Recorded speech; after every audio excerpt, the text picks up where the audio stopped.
Terceira de João 1 e 2, diz assim a palavra do Senhor. Amado, oro para que você tenha boa saúde e tudo corra bem, assim como vai bem a sua alma. A mensagem que eu quero trazer para vocês hoje, nessa noite, tem por tema saúde emocional financeira. É impressionante como, nesse tempo, a depressão tem tomado tanta gente, em especial por desconfortos financeiros, pelo gerar de graus comparativos e por tanta coisa que tem assolado a alma das pessoas, que tem gerado um distúrbio emocional. As pessoas não conseguem mais controlar a sua raiva, não conseguem controlar os seus medos, elas não sabem, de forma saudável, comemorar, ter alegria em relação à sua vida, e elas não sabem desfrutar dos benefícios do amor, até porque pouca gente sabe diferenciar os tipos de amor que existem.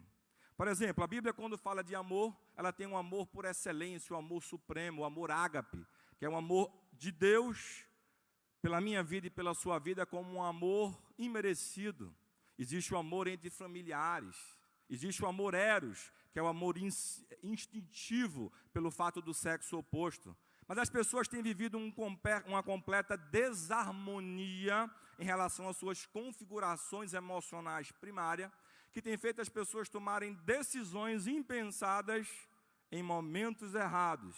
E nos momentos certos, elas também não conseguem dar o próximo passo para poder adquirir a sua vitória. E pelo fato da internet, as pessoas conseguem hoje observar a vida das pessoas com mais facilidade.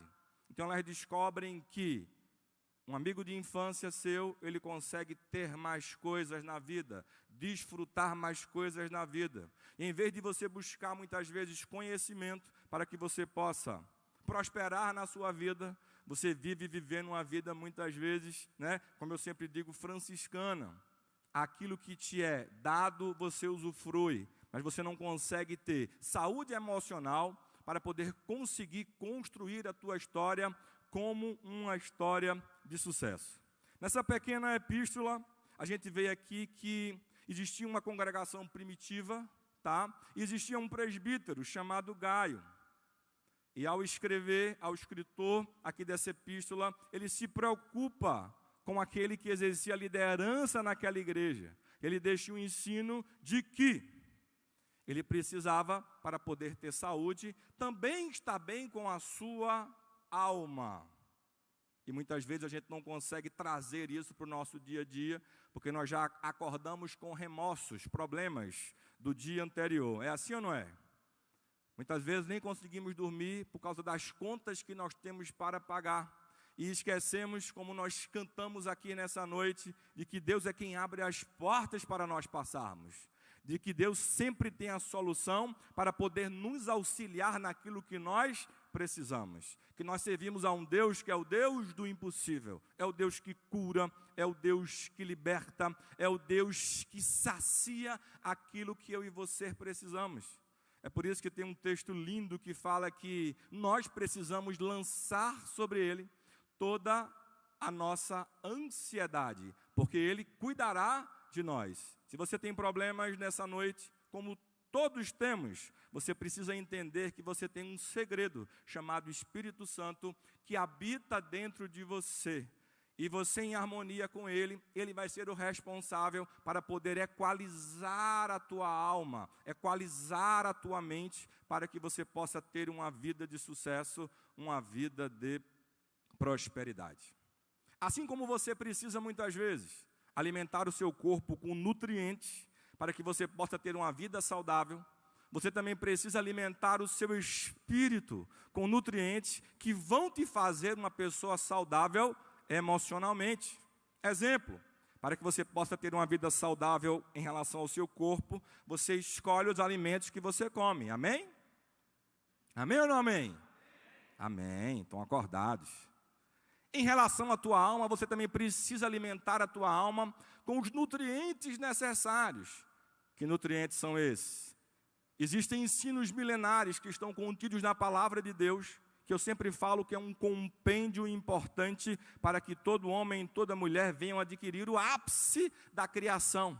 Quando você estuda a Bíblia, quando você memoriza versos da palavra de Deus, quando você entende contextos da palavra de Deus, você está sempre pronto e apto para poder viver o melhor dessa terra. Então eu alimento o meu espírito da forma como Deus me instrui para poder alimentar o meu espírito. A Bíblia nos instrui, por exemplo, a orarmos sem cessar, buscarmos falar com Deus durante todos os dias da nossa vida, e se possível em todas as horas da nossa vida, porque quando você fala com seu Pai, e você escuta a voz dele como um retorno para a sua vida, isso acalma a tua alma, porque a tua alma ela vai ter a necessidade de poder estar em constante comunicação com o Criador. Estão conseguindo compreender? E eu quero trazer aqui para vocês hoje alguns exemplos, de pessoas da Bíblia que tiveram uma desestrutura emocional e não conseguiram alcançar aquilo que Deus queria para a sua vida, ou não conseguiram viver em dado momento o melhor de Deus aí para a sua vida. Lá em Salmo 128 diz: comerás do fruto do seu trabalho e serás feliz e próspero. Se você consome a chave de sabedoria da Bíblia em relação a ser um homem e uma mulher que trabalham, o que Deus quer para a sua vida é que você seja feliz e próspero. Se você abrir lá no texto de Josué, no capítulo 1 e verso 8, você vai dizer que a colheita de quem segue, de quem estuda a palavra de Deus, de quem busca os preceitos da palavra de Deus, ela vai gerar prosperidade para a sua vida. Porque prosperidade nada mais é do que ausência de necessidades. Eu costumo dizer, se você tem um teto para morar, você é próspero. Se você tem uma roupa para você vestir, você é próspero. Se você tem comida para comer, você é próspero. Se você tem a salvação em Cristo Jesus, você é super próspero. Porque você tem um conjunto daquilo que Deus tem do melhor para a sua casa e para a sua terra. O problema é que muitas vezes você acha que prosperidade é apenas riqueza. E acha que Deus faz com que uns possam se tornar ricos e outros possam não ser tão ricos e outros, pior ainda, possam se tornar prósperos.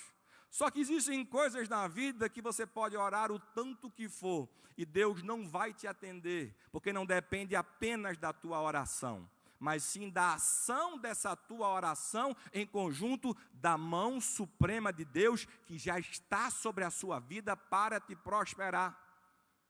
É interessante quando você vai estudar, por exemplo, a parábola dos talentos, você vai verificar que Deus ele distribuiu ali aquele Senhor que representa essa figura de Deus, alguém que tem poder, alguém que pode entregar algo a alguém ou tirar esse algo de alguém, ele entrega de acordo com a capacidade daquelas pessoas. Vamos já lembrar a história de Mateus, capítulo 5, salvo engano, que fala onde um senhor que tinha muitas posses, ele distribuiu os seus talentos. Um entregou 5, outro entregou 2, outro entregou 1. E ele fala que entregou de acordo com a sua capacidade. Tem coisas que não chegaram na tua mão ainda ou não vão chegar, pelo fato de você não estar capacitado para poder viver aquilo que você deseja viver. O povo, quando saiu do Egito, ele tinha uma promessa: terra que mana leite e mel. Eles sairiam de escravos do Egito para povo liberto, que caminhariam para uma terra de abundância, terra que mana leite e mel. Já existia a promessa, mas o povo peregrinou por anos e anos e anos, porque não conseguiam adquirir a maturidade da promessa de Deus para a vida deles, para que eles pudessem chegar e se lambuzar do muito que Deus tinha para a vida. Não tem como você querer viver uma abundância da parte de Deus sem capacitação. Nesse texto de Mateus que eu falei, a Bíblia nos fala que o que tinha 5 ficou com 10. O que tinha 2 multiplicou para 4. E o que tinha 1, ele não tinha sabedoria, não tinha capacidade para poder negociar aquele talento. E enterrou o talento com medo de ser roubado e de ficar sem nada. Quem não usufrui daquilo que Deus te dá em abundância, não vai ter o que viver como abundância para a sua vida, porque Deus te ordena hoje e na palavra de Deus de que você possa viver sempre do melhor dessa terra, só que viver com sabedoria, não sempre preocupado com o dia do amanhã, mas vivendo hoje, porque a palavra de Deus diz que basta o mal de cada dia. Se o próprio Cristo, quando esteve aqui no mundo, disse: no mundo tereis aflições, mas tende bom ânimo, porque Ele, Cristo, como homem, eu e você, venceu o mundo com as armas espirituais que você também tem hoje aqui na terra. Mas o problema é que muitas vezes a tua mente ela vai te sabotar, a tua alma ela vai te sabotar em relação a um distúrbio emocional. Eu já contei isso aqui, mas vou repetir. Existe um acrônimo chamado MARTA, onde nesse acrônimo ele está contido a configuração primária da sua alma. E ela é o sabotador por excelência das pessoas, pelo fato de gerar um distúrbio emocional. O que é que diz aqui esse acrônimo? MARTA, M de medo, A de alegria, R de raiva, T de tristeza e A de amor. A moda agora são os coaches dizerem assim, ó: tira o medo da sua vida. Só que o medo, ele nos protege de fazermos algo impensado. Se Deus te fez com a tua configuração emocional primária, contendo medo, é para que você equalize esse medo na sua vida. Porque o medo, ele vai fazer você pensar duas vezes e deixar você não seguir para o próximo passo através de algo impensado. É assim ou não é? A alegria, ela projeta a sua mente como um ânimo, o agente ativador do teu ser, para que ela possa entender o seguinte: esforços virão, eu posso superar as dificuldades, porque o meu corpo, a minha mente, ela comemora as alegrias, os benefícios gerados pelo meu esforço. Então, se você hoje tem conquistas, ganha dinheiro, você precisa aprender de que sua mente, o seu emocional, ele precisa comemorar, viver as alegrias da vida e de preferência com a tua família, porque eles sofrem normalmente na mesma intensidade que você ou até mais do que você. Então aprenda a comemorar as alegrias da vida sim, e de preferência com a tua família. Vamos lá, M de medo, A de alegria, R de raiva. Tira a raiva da sua vida, se controle. Mas a raiva, ela vai te energizar para que você possa vencer certas coisas da sua vida. Jesus tinha tanta raiva do pecado, que lá em Filipenses, no capítulo 2, fala que um dia ele abdicou dos atributos de ser Deus, abdicou do seu trono de glória, para poder vir até esse mundo, para poder morrer na cruz do Calvário, para que Satanás não tivesse mais o poder da morte nas mãos, tendo a minha vida e a sua vida. Mas Ele nos comprou, nos resgatou com alto sangue, porque Ele tinha raiva da situação original da humanidade, onde entrou o pecado no mundo e o diabo ele estava pronto para poder te tragar. E ele fala: não vai tragar, porque eu vou resolver esse problema, eu vou sofrer, eu vou derramar o meu sangue na cruz do Calvário, para que eu e você, todos os filhos, todo aquele que é nascido de mulher, gerado em pecado, ele possa ser salvo e resgatado na pessoa de Cristo Jesus. Tristeza. Essa sensação vai fazer você trazer prioridades para a sua vida. Quando você está triste, você não faz mais qualquer coisa por qualquer pessoa. Você começa a ter uma sensação sinalizadora de que você precisa ter algumas prioridades, alguns valores da vida. Por isso que a tristeza precisa também estar equalizada em você. E por último, aqui desse acrônimo chamado MARTA, a gente tem o quê? Temos o amor. O amor não pode ser vivido em excesso. Mas um mundo sem amor é impossível de ser vivido. As pessoas hoje têm perdido o amor. É por isso que tem pessoas que têm tanto, mas não conseguem compartilhar, muitas vezes, com os da sua casa, da sua família, para que eles possam também viver do melhor dessa terra. E aí você precisamos entender uma coisa. Se você é servo, tudo aquilo que está na sua mão não é seu, pertence a Ele. Tem servo aqui?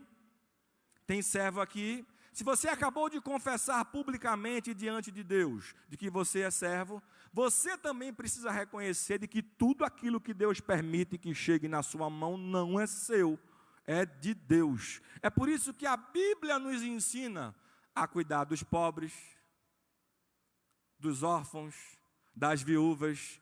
Quando eu vejo um próximo e ajudo ele, é como se você estivesse exercendo uma função de Deus aqui na terra, porque você ajuda alguém que precisa do pão para comer. Quanto mais você entende de que a generosidade, ela está estampada dentro de você, é como se você abrisse um princípio milenar no céu, para que você possa colher em abundância prosperidade de Deus para a sua vida. É por isso que em Atos fala que é melhor dar do que receber. Quando você recebe normalmente por uma necessidade. Quando você dá por uma escolha de poder querer servir ao próximo com o quê? Com amor. Quando você se ama primeiro, você consegue amar ao próximo e fazer com que ele se ame também, porque só tem vida digna quem tem um prato de comida para comer todos os dias à sua disposição. Eu nunca passei fome, mas eu já tive em fases da minha vida que escolher o mínimo para poder subsistir. E quem conta que já passou fome, fala que é absurdo a forma como o seu organismo ele começa a te corroer, te sabotar, e uma série de coisas. E tem pessoas hoje que são tão abastadas, bilionárias, mas que não têm sentimento de amor dentro dela, para que possa ajudar o próximo. Então você precisa entender que a generosidade, ela precisa ser fruto de vida, e não qualquer vida, mas vida com intensidade, dentro de você, para que você possa sempre ajudar o próximo. Porque quando você entende de que nada é seu, tudo é dele, e que você precisa cumprir de forma generosa esse ato de ajudar como representante de Deus aqui na terra, você verá a abundância de Deus se cumprir na sua vida. Conseguiram entender? Glória a Deus. Olha só. Algumas emoções desestruturadas que a Bíblia traz de personagens que talvez você se encontre em meio a eles, ou você possa entender de que é importante ou importantíssimo de que você possa ter uma estrutura dentro de você, sequenciada, organizada, para que você possa desfrutar do melhor dessa terra sempre. O primeiro exemplo que eu trago para vocês aqui nessa noite são as emoções de Judas.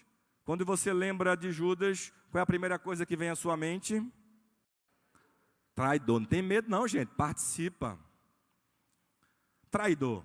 Judas, ele tem na sua essência, quando se fala de Judas, de que ele é o traidor por excelência. Inclusive ainda hoje, quando se quer fazer alguma referência de traição para esse alguém, fala assim, aquilo é um Judas, aquilo é um traidor. Só que se a gente parar para analisar o contexto, a gente vai verificar que Judas não traiu Jesus pelo dinheiro, mas sim por emoções desestruturadas. Quando você vai ler lá João, no capítulo 12, verso 6, a Bíblia fala que Judas era ladrão, que ele tinha acesso à bolsa e que ele roubava da bolsa. Já em Lucas, no capítulo 8, verso 3, fala que o ministério de Jesus era sustentado por mulheres ricas. Por exemplo, Joana, mulher de Cusá, procurador de Herodes, um homem de destaque, que com certeza tinha muitas riquezas, e nesse mesmo texto de Lucas 8:3, fala que essas mulheres devotas, elas sustentavam o ministério de Jesus com os seus bens.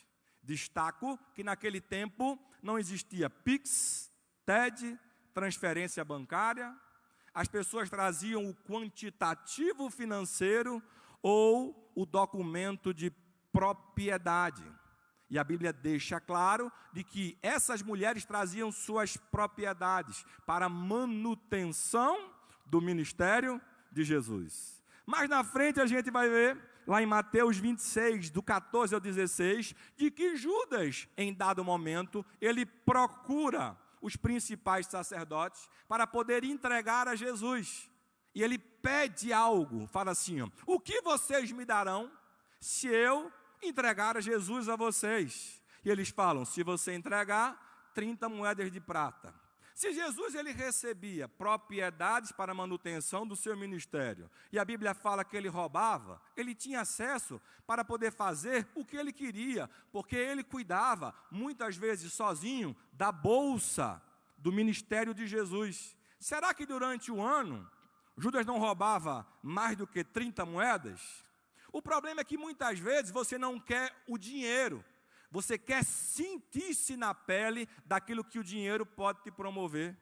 Muitas vezes você não quer o carro, você quer ter a sensação daquele carro, porque um comercial de televisão, ele trouxe para você uma imagem, que para você é uma imagem de sucesso. Aí você cria na sua mente graus comparativos. Eu preciso disso, porque isso vai transformar a minha vida. As irmãs aqui, quantas de vocês gostariam de ter uma bolsa da Louis Vuitton? Não precisa levantar a mão, até para não constranger os maridos, né? Mas se você nunca teve uma bolsa Louis Vuitton, por que você quer uma bolsa Louis Vuitton? Porque os comerciais da Louis Vuitton colocam uma mulher empoderada, de sucesso, com a roupa de excelência, com o sapato de excelência, num ambiente lindíssimo da face da terra, para que você possa querer desfrutar aquilo que o comercial representa. Porque uma bolsa Louis Vuitton dentro de uma favela não vai gerar certamente alegria para ninguém. Mas eles sabem como nunca a publicidade trabalhar as suas emoções para que você possa consumir. É por isso que tem pessoas que, quando chegam em ambientes diferentes, elas não sabem se portar naquilo que ela é, mas querem se tornar aquilo que o ambiente pode proporcionar para ela. Ela vai no shopping, compra aquilo que não precisa para poder se igualar àquelas pessoas, mas não entende que aquelas pessoas podem viver aquilo que ela não pode viver. E que aquela falsa sensação não vai trazer benefícios para ela, mas sim benefícios momentâneos, mas vai gerar um endividamento que vai fazer com que ela possa afundar ainda mais emoções desestruturadas. Voltando a Pedro, se Pedro tinha acesso à bolsa para poder roubar, quando ele recebe as 30 moedas de prata, o que é que ele faz? Se o intuito dele era o dinheiro, quando ele recebe, ele faz o quê? Joga as 30 moedas de prata. Uai, como diz o goiano, mas o intuito dele não era o dinheiro? Com certeza ele se tocou naquilo que ele fez. Além de entregar aquele que seria, e já era, o Rei dos Reis e Senhor dos Senhores, ele estava acabando com a sua fonte de receita para que ele pudesse viver da forma como ele vinha vivendo.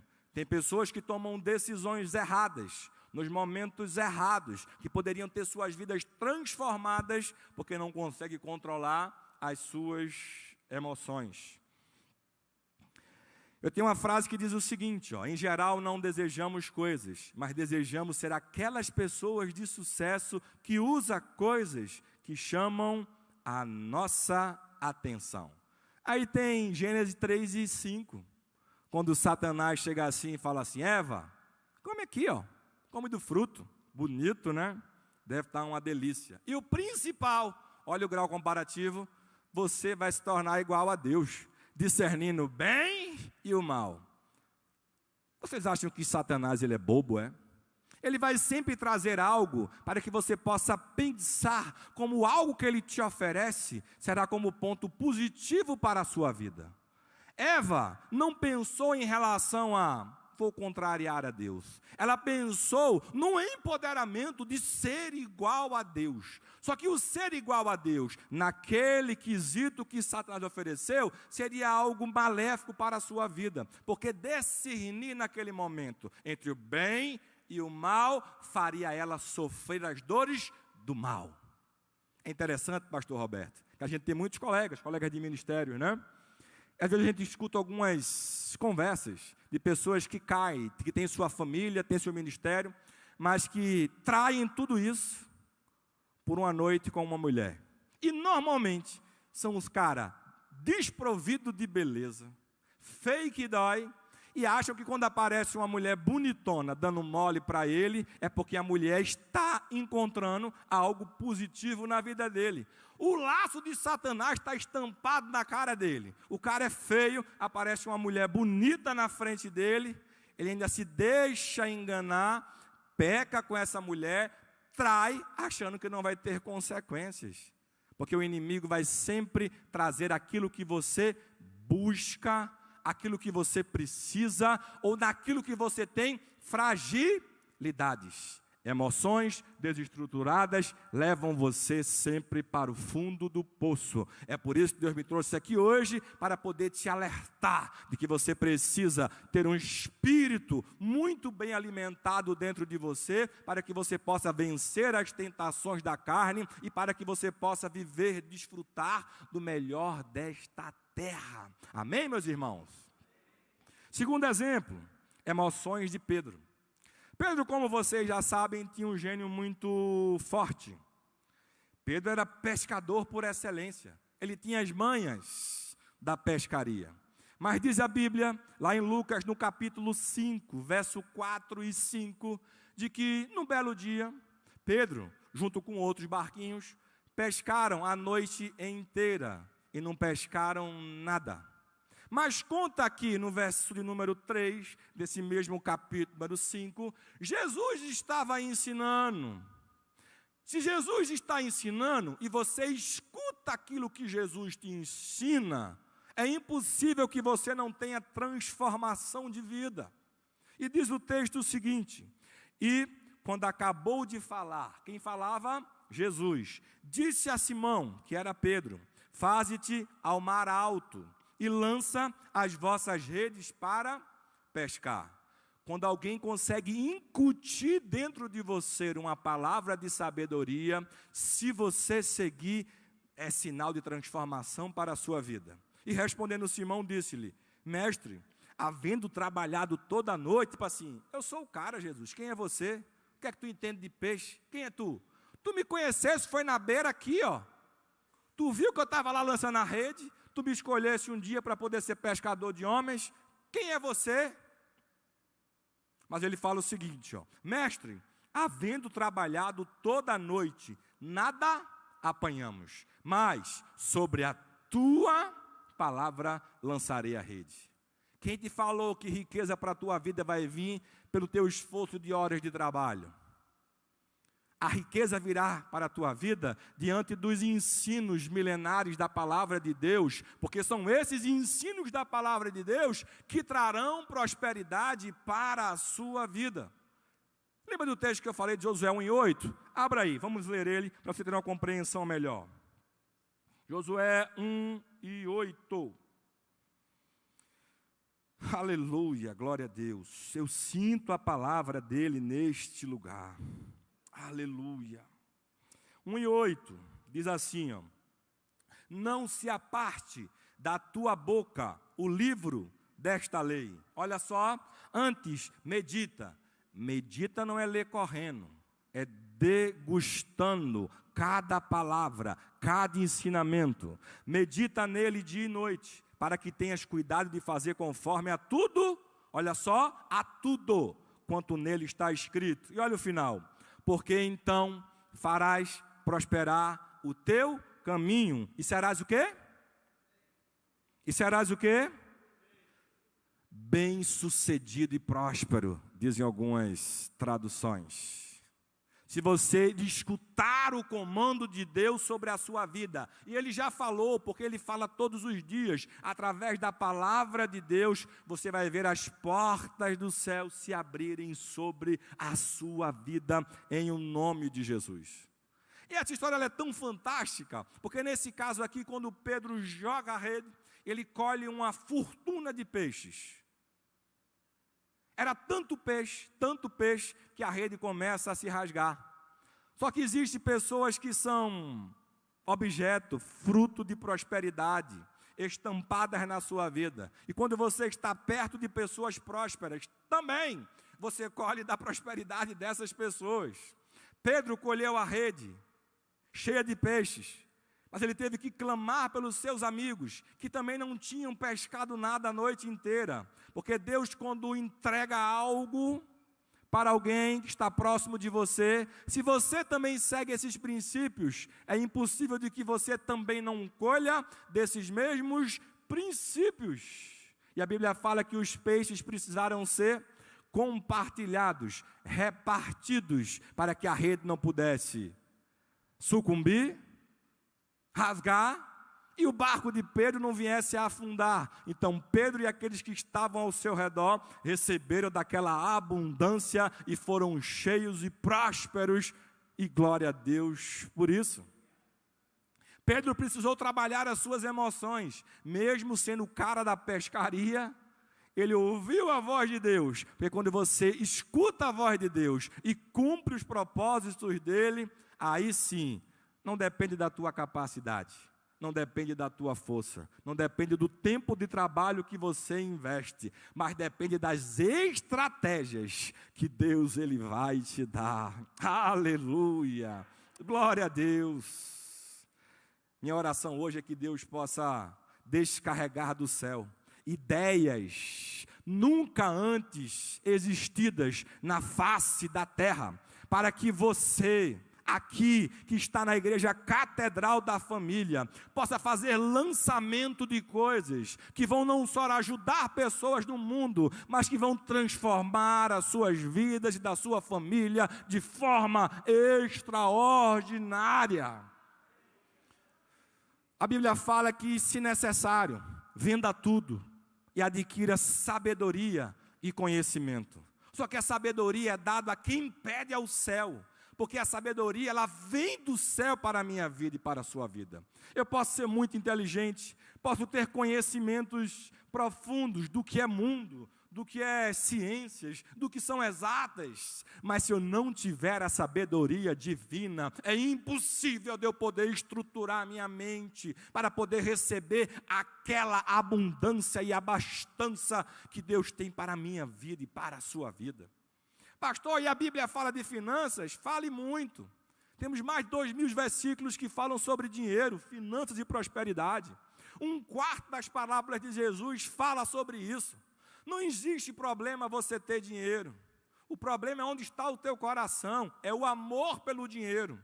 Porque tem pessoas, e Deus já previa isso, que tratam o dinheiro não como uma ferramenta, como uma forma de poder abrir espaços positivos para a sua vida, mas sim que endeusam o dinheiro.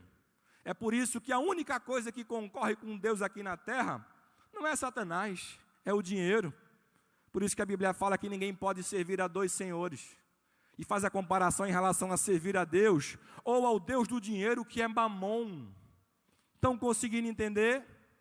Não existe relação em relação... não ficou legal não, né? Não existe relação sobre você ter riquezas ou você não ter riquezas em detrimento da salvação em Cristo Jesus.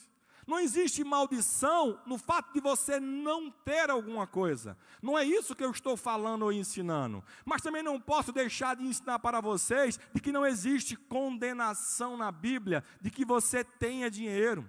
Porque o dinheiro vai ser ferramentas para que você possa usufruir melhor aqui nessa terra. E se a Bíblia fala que é melhor dar do que receber, se eu não tenho nada, como é que eu vou dar alguma coisa para alguém?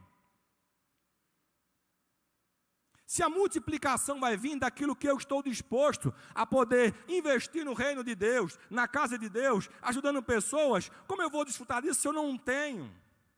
Qual é a promessa para quem é salvo em Cristo Jesus? Caminhar por ruas de ouro. Ouro representa o quê?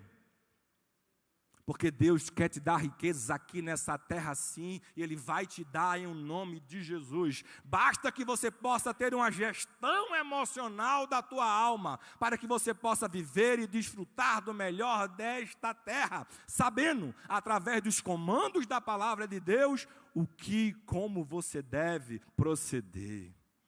É forte. Outro exemplo, emoções do filho pródigo. O filho pródigo aqui, ele tinha um problema. Ele não tinha dificuldades. Ele vivia super bem, desfrutava de riquezas, usufruía das riquezas do seu pai, só que ele queria conhecer o quê? O mundão. Matou o pai ainda em vida, porque eu só recebo herança quando aquele que tem a herança para poder passar morre. Amém? Foi assim ou não foi? E ele fala o seguinte: pai, da minha herança, vou usufruir daquilo que é meu. E olha o que diz aqui, Lucas 15, 13 e 14. E poucos dias depois, o filho mais novo ajuntou tudo, partiu para uma terra longínqua, e ali desperdiçou os seus bens, vivendo dissolutamente, ou seja, descontroladamente, sem critérios.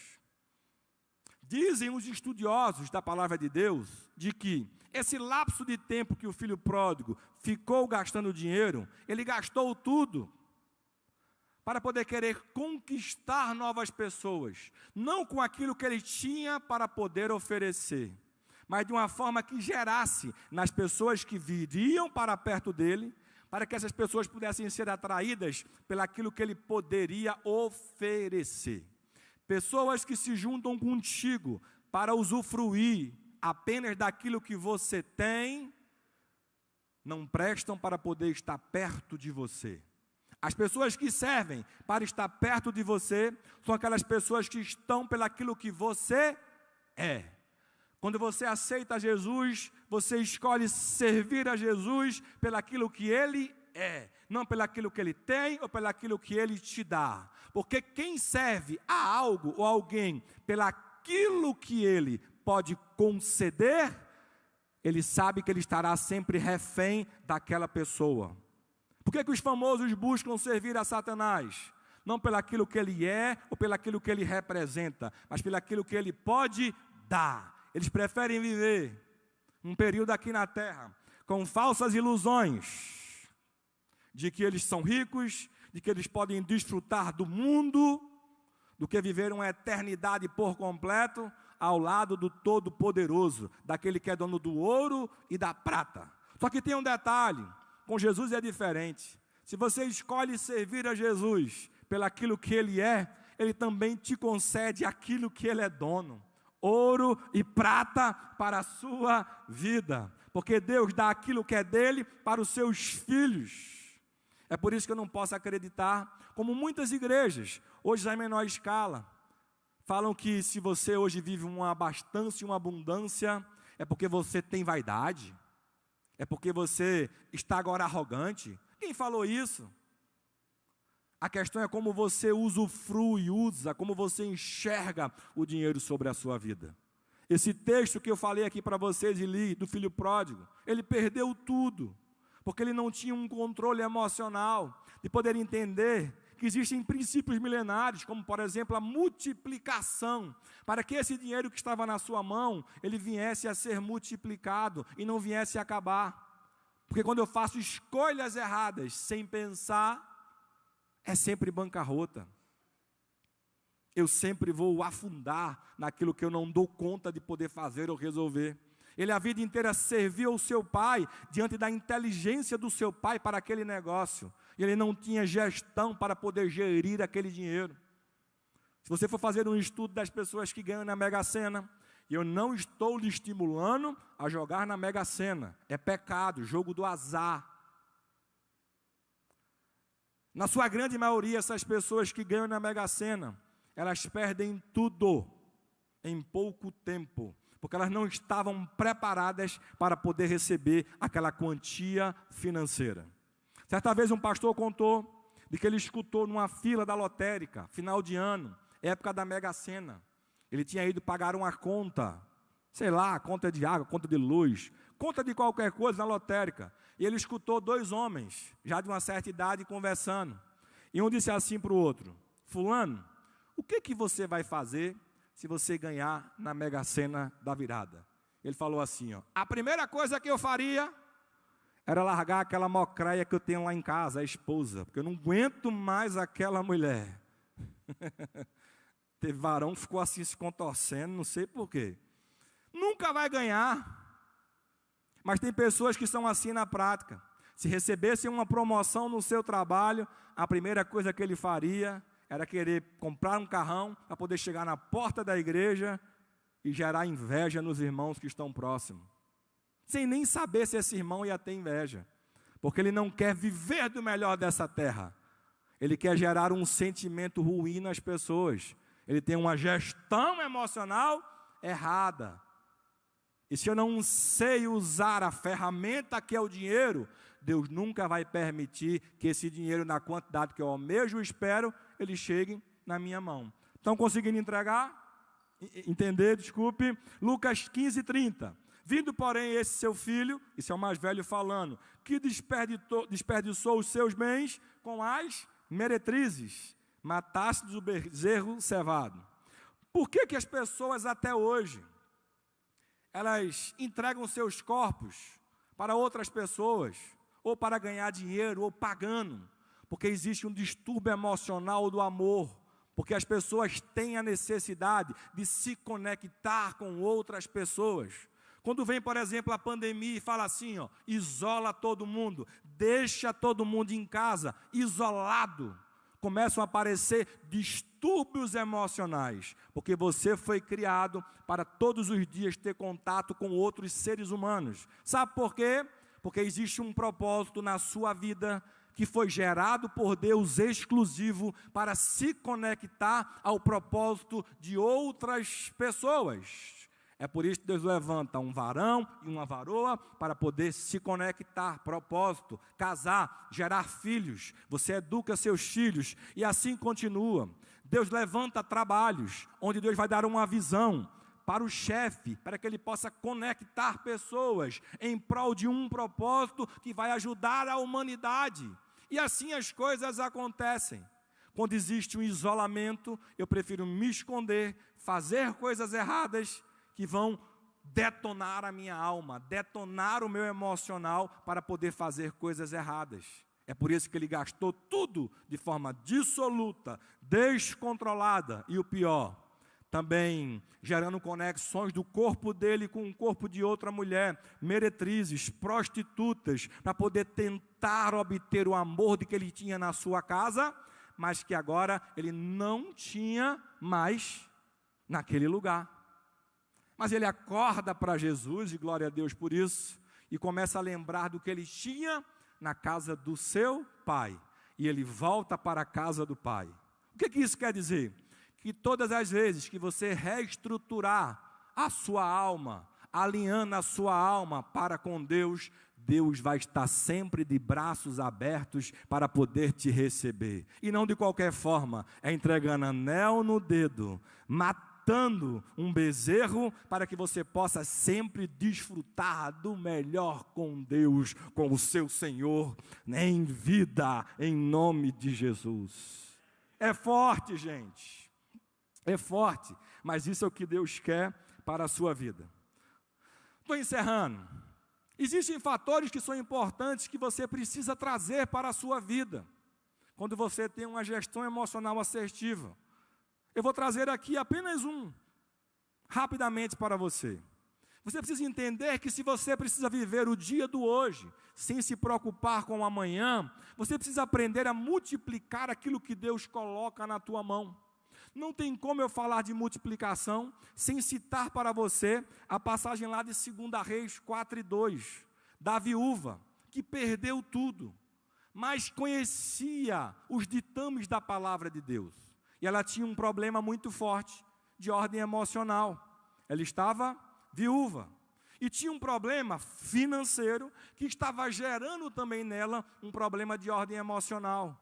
Porque seus filhos seriam levados escravos pelo fato do endividamento gerado aí pelo seu marido. Quem era essa viúva? Era a mulher de Obadias, mordomo do rei Acabe. Obadias sustentou cerca de 100 profetas, para que eles não pudessem ser mortos por Jezabel. Ele tinha uma fonte de renda para a sua família, que precisou tentar multiplicar para sustentar agora mais 100 profetas. E ela, diante da situação de desespero, não quis tirar a vida, não foi procurar ou andar por lugares escusos, mas ela foi buscar os conselhos na palavra de Deus. Quem era a palavra de Deus naquele tempo? Como boca de Deus? Os profetas. E ela vai até o profeta Eliseu e fala: ô, vem cá, tu sabe que eu sou mulher de Deus, tu sabe que meu marido era um homem de Deus, mas gerou uma situação agora que eu preciso de direção da parte de Deus, porque meus filhos não podem ser escravos. E ele fala o seguinte, ó, e Eliseu perguntou-lhe: como posso ajudá-la? Diga-me o que você tem em casa. E ela respondeu: tua serva não tem nada além de uma vasilha de azeite. Deus não precisa do teu muito, Deus não precisa da tua abundância, Deus precisa do teu pouco, porque é através do teu pouco que Ele vai gerar abundância na sua vida. Tudo para que você não venha dizer que aquilo que você tem de abundância na sua mão é fruto do seu suor, do seu trabalho, mas sim para que você possa reconhecer que o muito que você tem hoje é sempre fruto daquilo que Ele te concede para viver. É assim que as coisas acontecem. É por isso que tem pessoas que oram, e Tiago fala o seguinte: ora, mas pede mal. Sabe por quê? Porque pede para a sua própria glória.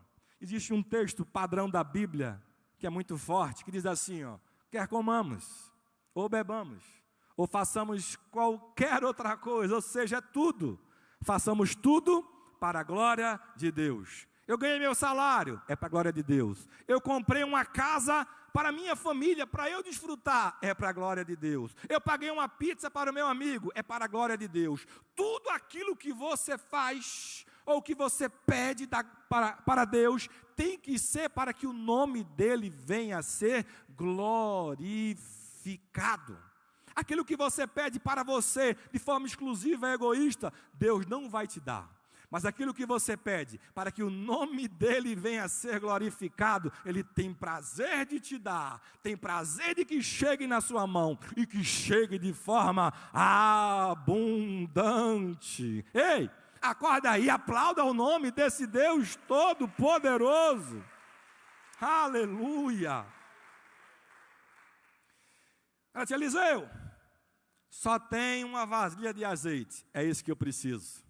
Vai nos vizinhos, pede vasilhas, depois eu vou te dar o segredo do céu. Pegou as vasilhas? Peguei. Agora vai lá, pega o pouco de azeite e começa a emborcar o pouco do azeite em todas as vasilhas que você pegou. E a Bíblia fala que houve a multiplicação celestial. Do pouco encheu uma vasilha, do pouco encheu duas, do pouco encheu três, e até a última vasilha seca, ele fez encher. E quando encheu a última, o pouco que ela tinha na botija de azeite secou. E do pouco, ele agora tinha uma abundância. Aí ele termina assim: conquistou, recebeu da parte de Deus, agora tem a maturidade. De quê? De poder negociar, de poder multiplicar. Multiplica, vende primeiro, paga as tuas dívidas. É impossível você viver uma vida de excelência refém de dívida. Ninguém consegue sobreviver para fazer nada se está devendo. Quantos testemunhos não escutamos de pessoas que falam do que é a miséria, do que é a dificuldade de poder viver endividado? Aí a Bíblia fala o seguinte: vai, vende parte. Primeiro, paga os teus débitos. Depois, descansa a tua cabeça, descansa a tua alma, organiza as tuas emoções, a tua configuração primária emocional, e começa agora o quê? A multiplicar. Vende, multiplica, compra mais, vende, multiplica, compra mais, vende, e viva do melhor desta terra. Ei, Deus está disponível todos os dias para poder conceder um milagre a mim, a você que está lá atrás, ao pastor Roberto, a todos nós que estamos aqui. Só que quando você recebe o milagre, e eu tenho certeza que todos aqui podem relatar o milagre da parte de Deus, você precisa continuar multiplicando esse milagre financeiro que Deus colocou em sua mão, para que você não venha sofrer novamente. Vamos fazer um levantamento aqui. Não precisa levantar a mão. Quantos aqui já deveram um cartão de crédito? Quantos é que já deveram o cartão de crédito, pagou e ficou devendo de novo? Hã? Eu vejo só as cabecinhas assim, ó. Só as cabecinhas. Por que você deveu de novo? Sabendo que o cartão de crédito não é seu. Porque você achava que aquele dinheirinho ali, daquilo que você comprasse, iria trazer benefícios positivos para a sua vida. É assim ou não é? Aí tem uma frase do mundo financeiro que fala o seguinte: quem compra o que não precisa, vai chegar uma hora que vai vender aquilo que ele precisa para poder pagar aquilo que ele não precisava. Aprenda isso. É por isso que a Bíblia fala o seguinte, ó: há pessoas que têm aparência de rico, mas não têm coisa alguma. E há pessoas que se fazem de que não têm coisa alguma, mas são ricos. Vivem uma vida de ilusão. Aí tem outro texto que fala assim, ó: por tudo aqui na terra o dinheiro responde. Se a Bíblia fala que por tudo aqui na terra o dinheiro responde, por que incutiram dentro de você de que você não pode ter dinheiro?